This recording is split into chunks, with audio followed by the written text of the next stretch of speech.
I want to talk about Hellblade 2. Okay, the reviews are out. The butter's on the table depending on who you speak to. And some people are saying it's good. Some people are saying it's trash. And this one is torn. Okay, I've seen IGN 8 out of 10. I think GameSpot gave it a 6 out of 10. Metacritic 81% as of this podcast right now. What I hear most people say about this game is that it's a cinematic game, and that's pretty much what it is. It's a cinematic experience. Some people call it a walking simulator. Okay, now I don't know how much this game is. I want to say that the game is $70, between $50 and $70, something like that. I don't remember if it's full price, but I will tell you this: the game was in development for 7 years. Okay. The average play time is 5 to 6 hours. All right.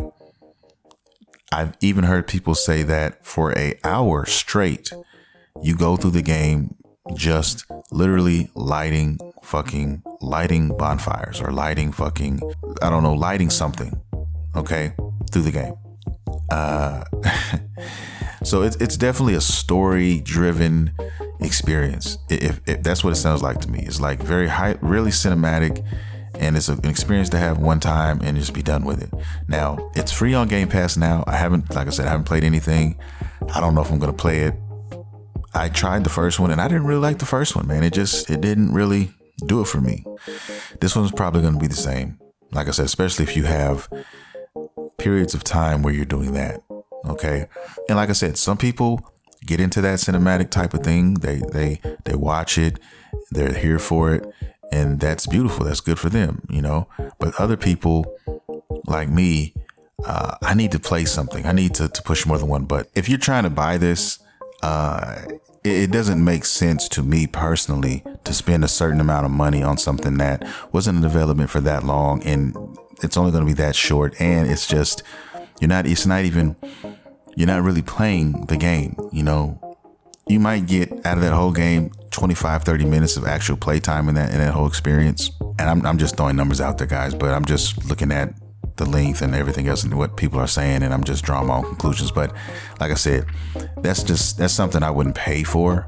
Like I said, Game Pass is there for a reason. So if you want to experience it, go ahead, check it out. Or, when you want to watch somebody play it, check that out, but that's the dilemma with Hellblade 2 and what they're doing with this game. I don't know what else to say. With all the money that Microsoft has, though, it's got to be frustrating sometimes, right? It has to be to some people. Like, you spend all this time on this game, and this is what you have. This is whack. I can't get jiggy with this shit. You have a 5-hour game. What are you guys doing? What's going on here, man? And then you turn around and you fire, you kill 4 of your studios. There's 2 that I know of, but they actually killed 4 of them. But 2 of them, one of them did, I can't remember the goddamn name, Arcane Studios. And then the other one is Tango Studios, which did Hi-Fi Rush. And Hi-Fi Rush won all these fucking awards and had these accolades, and it wasn't enough for them. If you're not pulling in that Call of Duty money, they got no time for you. You're on a short leash is what it looks like. Or if they happen to just like your studio, a lot. So if I'm a businessman and I'm looking at shit on paper and they come and tell me, it's going to take about 7 years to make, we're going to charge this for it, and the game's only going to be 5 to 6 hours long, I'm like, wait a minute, we need to go back to the drawing board. This is wrong. We're not making this game. Okay. That's just me. That's just my humble opinion. That's what I would do. If I'm looking at it on paper.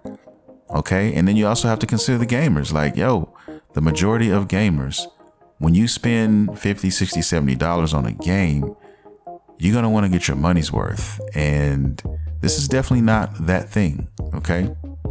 This is not something I want to play when my mom goes to the grocery store and does a little shopping here and there and comes back home and the credits are rolling.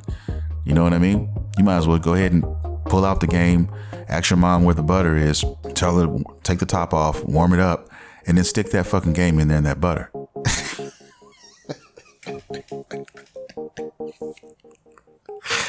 I mean, I don't know what else to say, man. I mean, some of these decisions that Microsoft is making, I know you have more money than God, but come on, man. I mean, now you're just fucking playing. Now you're just fucking around, flexing your muscles, okay, flexing your cash and just saying, you know what, nigga, we can do whatever the fuck we want. We can, because we are. We're doing it right now in front of your faces. And if you're not a casual gamer, you're gonna notice this. You're gonna feel this. If you're a multiple console owner, you're gonna feel this. A little bit. You are.